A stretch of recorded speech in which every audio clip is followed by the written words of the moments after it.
The second phase is building credibility with the candidate. And that credibility is built upon your ability to demonstrate you've listened, and when then you're able to take the knowledge that you've got and you're able to apply that to the specific situation of the candidate.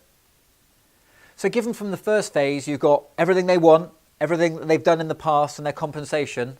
Now is your opportunity to really start providing them with some scenarios. And what you're going to be doing is talking to them about the roles that you've had in the past and what they would have thought of those, or maybe the roles you've got today and what they will have thought of those. And then challenging them and questioning them about how that will change dependent upon situation and circumstances. Our skill as a recruiter is really understanding what will actually drive the decision-making process of a candidate when they're presented with an opportunity. And this is why using past roles, current roles, or future opportunities as a benchmark will enable you to get that from a candidate. Because whilst they'll say they want one thing, until you put a job spec in front of them, you'll know, that's the only time you'll really know what they actually think and how they're going to act. So always in any interview that you go into, take a job spec or a profile of roles that you filled in the past and discuss how they would have responded to that. And what you'll find is that you'll get flexibility on their salary, you'll get flexibility on location, and you'll get flexibility on the role of the organisation that they might want to work for.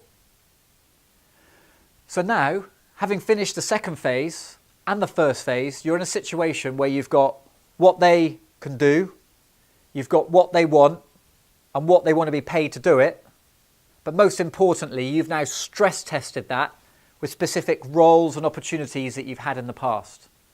And at this point, you should be fully aware of what roles you can and can't put this candidate forward to.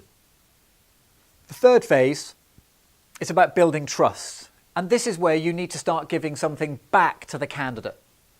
And what I mean by giving something back is to provide them with the advice and support that they need for their job search process. Bear in mind, many of the candidates you've met may well never have met a recruiter before. And if they have, you want to stand out above the rest. So the type of advice you can give candidates, advice on their CV, you can give them advice on interview technique. Bear in mind you've just seen them in an interview situation.